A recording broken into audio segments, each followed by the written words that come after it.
എല്ലാവർക്കും നമസ്കാരം. മലയാളത്തിന്റെ പ്രിയ എഴുത്തുകാരനായ സന്തോഷ് എച്ചിക്കാനം എഴുതിയ വിശപ്പിന്റെ രാഷ്ട്രീയം ഏറെ ചർച്ച ചെയ്ത ഏതൊരു മലയാളിയും ഒരിക്കലെങ്കിലും വായിച്ചിരിക്കേണ്ട ബിരിയാണി എന്ന ചെറുകഥയാണ് ഞാൻ നിങ്ങൾക്ക് മുന്നിൽ അവതരിപ്പിക്കുന്നത്.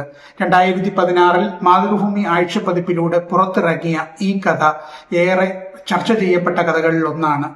ബീഹാറിലെ ലാൽമാത്തിയ എന്ന സ്ഥലത്ത് നിന്നും അന്യസംസ്ഥാന തൊഴിലാളിയായി ജോലിക്കായി വരുന്ന ഗോപാൽ യാദവ് എന്ന ചെറുപ്പക്കാരന്റെ കഥയാണ് ബിരിയാണിയിലുടനീളം പറഞ്ഞു പോകുന്നത്. ഗോപാൽ യാദവ് ജോലി അന്വേഷിച്ച് കേരളത്തിലെ പൈനാച്ചി എന്ന സ്ഥലത്ത് എത്തുകയും അവിടെ രാമചന്ദ്രൻ പെരുമ്പള എന്ന ആളുടെ കടയിലെത്തുകയും തനിക്കൊരു ജോലി ആവശ്യമായി വരുന്നു എന്ന് പറയുകയും ചെയ്യുമ്പോൾ സ്ഥലത്തെ പ്രധാനിയായ കലന്തൻ ഹാജിയുടെ ഉറ്റ സുഹൃത്തായ ഹസനാർച്ചയെ ഈ വിവരം രാമചന്ദ്രൻ പെരുമ്പള അറിയിക്കുന്നു. ഉടനെ ഹസനാർച്ച നമ്മുടെ ഗോപാൽ യാദവുമായിട്ട് കലന്തൻ ഹാജിയുടെ ഭവനത്തിലേക്ക് ചെല്ലുകയും കലന്തൻ ഹാജിയുടെ വീടിന്റെ പിന്നിൽ ഒരു വലിയ കുഴി കുഴിക്കണമെന്ന് ആവശ്യപ്പെടുകയും ചെയ്യുന്നു. അതിന്റെ ഹസനാർച്ച ഗോപാൽ യാദവിന്റെ സഹായത്തിനായി കലന്തൻ ഹാജിയുടെ ഭവനത്തിലുള്ള ഒരു സഹായിയെയും കൂടെ അദ്ദേഹത്തിനൊപ്പം ആക്കുന്നു. ഉടനെ തന്നെ കലന്തൻ ഹാജിയുടെ സഹായിയോട് നമ്മുടെ ഗോപാൽ യാദവ് ചോദിക്കുന്നു, എന്താണ് ഇവിടെ പരിപാടി? ഉടനെ ആ സഹായി പറയുകയാണ്, നമ്മുടെ കലന്തൻ ഹാജിയുടെ മകൾ റുഖിയയുടെ മകൻ റിസ്വാന്റെ കല്യാണത്തിന്റെ ഫംഗ്ഷനാണ് നടക്കാൻ പോകുന്നതെന്ന്. അതിനായി അദ്ദേഹം പഞ്ചാബിൽ നിന്നും ബസുമതി അരി കൊണ്ട് ബിരിയാണി ഉണ്ടാക്കുവാൻ ഒരു വലിയ ലോഡ് അരി തന്നെ ഇറക്കിയിട്ടുണ്ട് എന്ന് പറയുകയും ചെയ്യുന്നു.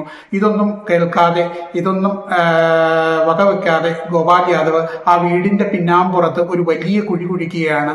ഉടനെ തന്നെ കുഴി കുഴിച്ചുകൊണ്ട് നിൽക്കുമ്പോൾ തന്നെ ബിരിയാണിയുടെ മണം, ബസുമതി അരി കൊണ്ടുണ്ടാക്കിയ ബിരിയാണിയുടെ മണം നമ്മുടെ ഗോപാൽ യാദവിന്റെ മൂക്കിലേക്ക് കടന്നു പോകുന്നു.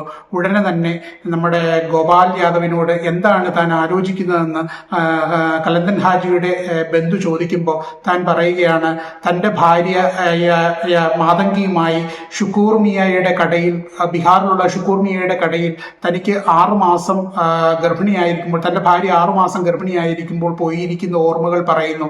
അന്ന് തന്റെ ഭാര്യ ആവശ്യപ്പെട്ടതനുസരിച്ച് 50 ഗ്രാം നമ്മുടെ അരി, നമ്മുടെ ബിരിയാണി ഉണ്ടാക്കുവാനുള്ള ബസുമതി അരി വാങ്ങിക്കൊടുത്തതും അവൾ അത് ആർത്തിയോടെ പച്ചയ്ക്ക് തിന്നതുമായ കഥകളൊക്കെ പറഞ്ഞ് വിങ്ങിപ്പൊട്ടി നിൽക്കുകയാണ് നമ്മുടെ ഗോപാൽ യാദവ് ഈ കലന്തൻ ഹാജിയുടെ ബന്ധുവിന് മുന്നിൽ.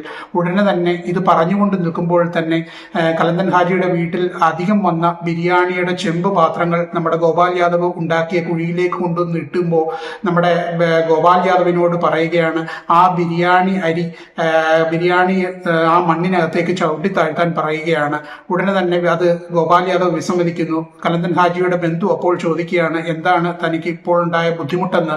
ഉടനെ തന്നെ നമ്മുടെ ഗോപാൽ യാദവ് പറയുകയാണ്, ഞാൻ ഒരിക്കലും ചവിട്ടി താഴ്ത്തില്ല, കാരണം എൻ്റെ മകളുടെ പേര് ബസുമതി എന്ന് തന്നെയാണ്.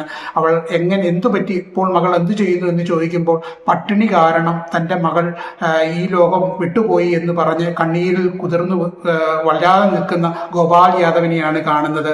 അതോടുകൂടി ആ ബിരിയാണി എന്ന് പറയുന്ന കഥ അവസാനിക്കുകയാണ്.